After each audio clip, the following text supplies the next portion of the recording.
Hello friends, welcome to Viji Thiyags. இன்றைக்கி நம்ம Deepavali celebration vlog தான் பார்க்க போகிறோம். 4 மணிக்கு எழுந்து தீபாவளிக்கு தலைக்கு குளிக்க எண்ணெய் காய்ச்சினதுலேருந்து அடுத்தது பட்டாசு வெடிக்கிற வரையும் முழுசாக பார்க்கலாம் வாங்க. எப்பயுமே வருஷம் இந்த நல்லெண்ணெய் முன்னாலே இதற்கான பொருட்கள் ரெடி பண்ணிவிட்டு பூஜை ரூமை ரெடி பண்ணி வச்சிட்டோன்னா காலையில் 4 மணிக்கு வந்து முகத்தை அலம்பிட்டு பல்ல தேய்ச்சிட்டு எண்ணெயை காய்ச்ச சரியாக இருக்கும். வாங்க நம்ம எண்ணெயை காய்ச்சும் பொழுது இன்றைக்கி என்னென்ன ப்ரோக்ராம் இருக்குன்றத பார்ப்போம். ஏற்கனவே கங்கா ஸ்நானம் அதற்கு போட வேண்டிய பொருட்கள் என்னென்ன, எண்ணெயில் அந்த ஒவ்வொரு பொருட்லேயும் என்னென்ன இருக்குது, இது ஒரு விளக்கமான பதிவு கொடுத்துருக்கேன். தெரியாதவங்களுக்கு இன்னொரு முறை சொல்கிறேன். மஞ்சள் கொம்பு, இஞ்சி, பூண்டு, அடுத்தது சீரகம், மிளகு, காம்புக்கு இல்லாத காஞ்ச மிளகாய், இதெல்லாம் நல்லெண்ணெயில் போட்டு காய்ச்சிட்டு இதை கொஞ்சம் நம்ம தலையில் வச்சுட்டு அதுக்கப்புறம் சீக்கா போட்டு குளித்தோன்னா எல்லா வியாதிகளும் குணமாகும், கோல்டு பிடிக்காது அப்படின்னு பல விதமாக பார்த்திங்கன்னா அந்த காலத்திலேருந்து நம்ம வீட்டில் இருக்க பெரியவங்க சொல்லிகிட்டு இருக்காங்க. ஸோ நம்மளும் அதை ஃபாலோ பண்ணுவோமே. எதுவாக இருந்தாலும் சரி, தொன்று ஒருத்தங்க சொல்கிறாங்கன்னும் போது அதில் பலவிதமான காரணங்கள் இருக்கும். அதுக்காகவே தான் இதை நான் அப்படியே ஃபாலோ பண்ணிட்டு வரேன். நிறைய பேர் பார்த்திங்கன்னா இந்த வீடியோ பார்த்துருந்தாங்க. இதை நான் ஏற்கனவே உங்களுக்கு பதிவிட்டிருந்தேன் தீபாவளிக்கு முன்னாடியே. இதை மாதிரி முன்னாடியே பதிவிடுறதால எல்லாருக்குமே பயனுள்ள வகையில் இருக்குது அப்படின்னு கமெண்ட்ஸில் சொல்லியிருந்தீங்க. அடுத்தது என்ன, பலகாரம் செய்ய இறங்கியாச்சு. சுருள் பூரி, மாலட்டு, அதுக்கு அடுத்தது சக்கரை அதிரசம்.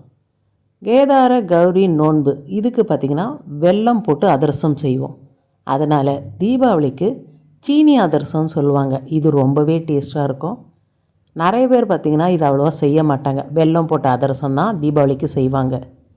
சக்கரை பாகு எடுத்துகிட்டு அதில் நம்ம நார்மலாக எப்படி வெல்லம் போட்டு நம்ம பாகு எடுத்து அதிரசம் செய்வோமோ அதே மாதிரி தான் கம்பி பதத்துக்கு எடுத்துகிட்டு இந்த பச்சரிசி மாவு நல்லா ஈரமாக அரைச்சி உள்ளே போட்டு ஏலக்காய் போட்டு மிக்ஸ் பண்ணி தட்டி எடுத்தோன்னா சூப்பரான டேஸ்ட்டில் இருக்கும். என்னோடய ஃபேவரட் கேட்டிங்கன்னா இந்த சீனி அதிரசம் தான். இந்த சீனி அதிரசம் செய்கிறதுக்கான பதிவுகள் போட்டிருக்கேன், பார்க்காதவங்க கண்டிப்பாக பாருங்கள். அடுத்த சூப்பரான ஒரு டிஷ் ஒன்று ரெடி ஆகிட்டுருக்கு. எங்கள் வீட்டில் எல்லாருக்குமே இது ரொம்பவே ஃபேவரட்டானது. நல்ல பாலில் ஜவ்வரிசியை வேக வச்சுட்டு கொஞ்சமாக பீட்ரூட்டோட அந்த கலருக்கு ஊற்றிட்டு பன்னீர் ரோஸ் இருக்குது பாருங்கள், நல்லா வாசனையாக இருக்கும். அதை நல்லா ஒரு 10 பூ தூளாக கட் பண்ணிவிட்டு பாயாசம் நிறுத்தும் போது அதை போட்டுட்டு கொதிக்க வச்சு இறக்கிடணும். நல்லா நமக்கு சாப்பிடும் பொழுது அந்த பன்னீர் ஃப்ளேவரோட நம்ம ரோஸ் மில்க் குடிப்போம் பாருங்கள், அதை மாதிரி சூப்பராக இருக்கும். இதில் நமக்கு கலருக்கு எந்த கெமிக்கலோ கிடையாது, வாசனைக்கும் கெமிக்கல் கிடையாது, எல்லாமே நேச்சுரலாக பண்ணுறது. பன்னீர் ரோஜா சீசன் வந்திருக்கு. நல்லா அந்த ரோஸை பயன்படுத்தி இந்த ரோஜா பூ பாயாசம் செய்து பாருங்கள், செம்ம யம்மியாக இருக்கும். ஸோ சக்கரை அதிரசம், முறுக்கு, பூரி, குருமா, எப்போ பாரு இட்லி தோசையே நம்ம பண்ணுறோமே தீபாவளிக்குன்ட்டு இந்த தடவை பூரியும் குருமாவும் பண்ணியாச்சு.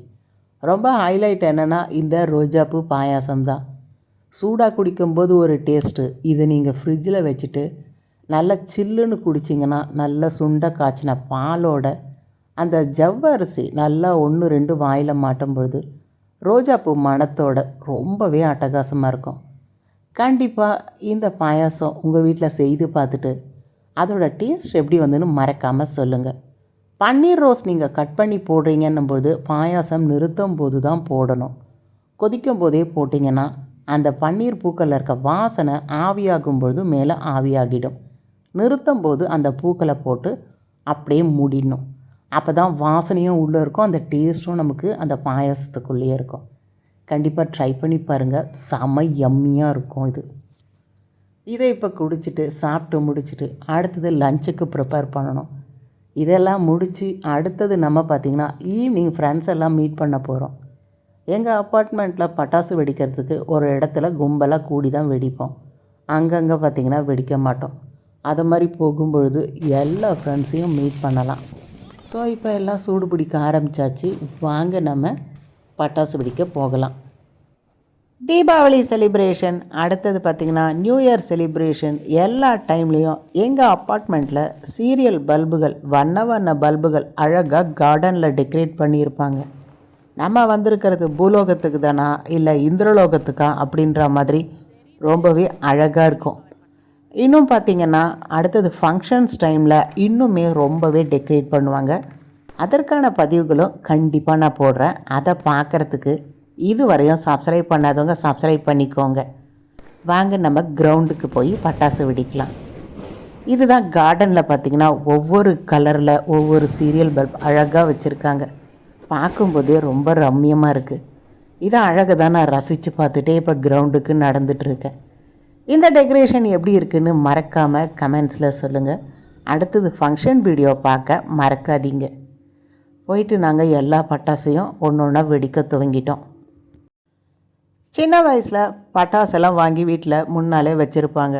இதை எழுந்து புது ட்ரெஸ் போட்டுட்டு காலையில் எப்படா வெடிப்போம் அப்படின்னு ஒரு உற்சாகமாக இருக்கும்.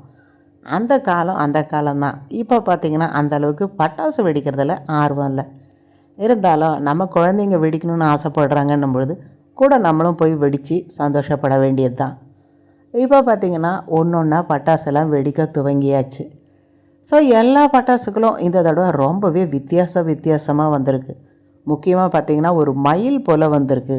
அடுத்தது ஒரு கூடை மாதிரி ஜப்பானில் விளக்கேற்றி விட்டால் வானத்துக்கு போகும் பாருங்கள், அதை மாதிரி நிறைய வந்திருக்கு. அங்கங்கே மரத்தில் பார்த்திங்கன்னா மாட்டிகிட்ருக்கு.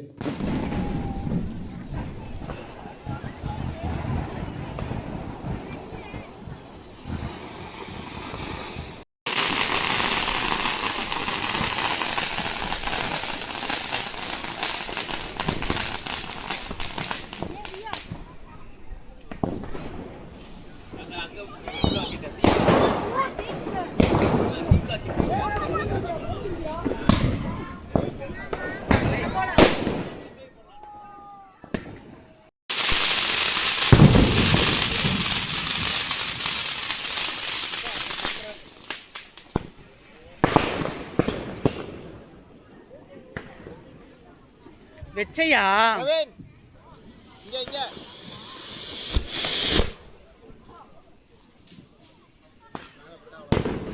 என்னடா சரம் இவ்வளோ லேட்டாக சூடு பிடிக்குது? சின்னதாக பெருசாடா அது.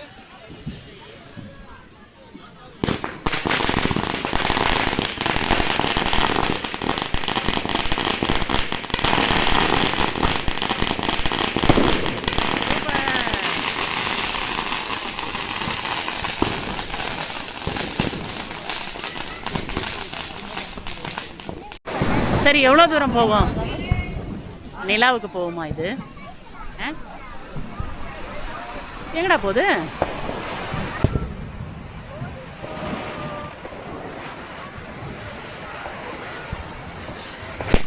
போயிடுச்சு, எங்கேயோ போயிடுச்சு அது.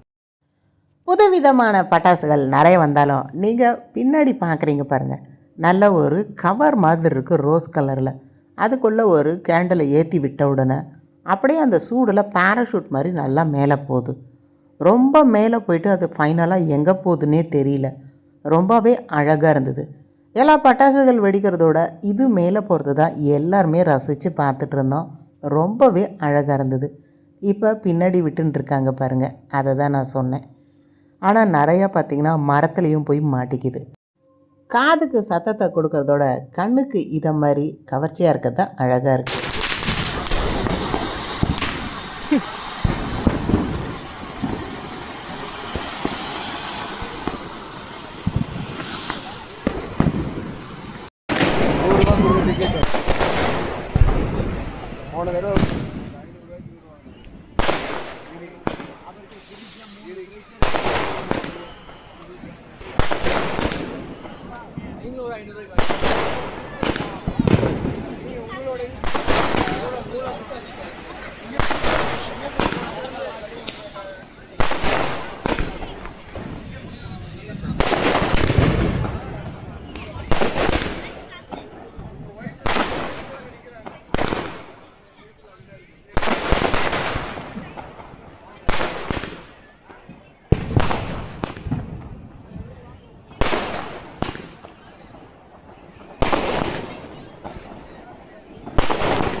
நவீன் நடுவில் நிற்க, அவன் மயில் மாதிரி இருக்கான்.